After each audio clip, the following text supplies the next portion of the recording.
This is a rare take two. Rare indeed. Had some soundtrack issues. So Joyce, we watched something. We watched a movie tonight. We did. It was billed as a movie.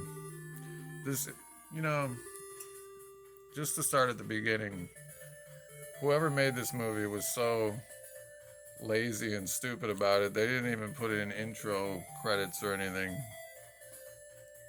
The movie just started happening, and then it was a scene that had nothing to do with the rest of the movie. No, it What were your what? feelings? It completely tied in at the end. What are you talking about? It should be noted that Daniel fell asleep for a little bit. I didn't miss anything important, I promise you. If you see this movie, you're gonna be like, oh, you could fall asleep at any time. After he And woke up, it he won't said, matter. "What is happening? I don't know what's happening." I didn't know what was happening before I fell asleep. Clearly. So the premise is at the beginning of the movie, you see 4 people in, it looks like Tibet. They're just like hiking, rock climbing on the snowy mountain. And one of the gentlemen keeps hearing a noise or sound, and he starts to listen and follow it, and he falls into a hole, into a cave. So the friend goes down to find him, and he is in meditation. Look, the guy's fucked up when he falls down the hole and he comes out and he gets possessed by this thing, or it warps his mind and he kills his friends. And that's all we know. The end. Skip the present day, 2018. Wow. Well, it was stupid, okay? And now, how does it tie into the end? Because that guy was the guy in the hospital bed at the end.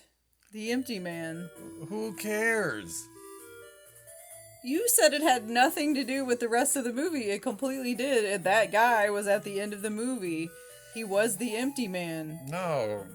It wasn't even what the movie was about. That was just like another scene that they were like, oh, we can just kind of have this matter. They said that the empty man only comes around like every 500 years or so. That's not even so there the was plot this of the movie cult that I church that believed in the empty man and this power, spirit, energy, This whatever. is all true. It was a chaotic thing, and they experimented on this thing and brought one back sooner, or brought into existence a man to be the vessel for the next empty man, because the one at the beginning in the cave he couldn't take the power for that long and was already dying, so they wanted to not have to wait 500 years.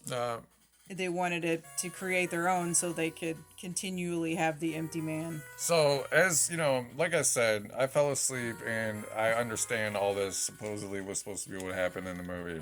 I missed none of this. I got it all. Despite the notable handicap of being asleep, I missed nothing of this story. I understand it. So, the real story of this movie is they filmed the movie that was like supposed to be in Tibet with this weird monster thing.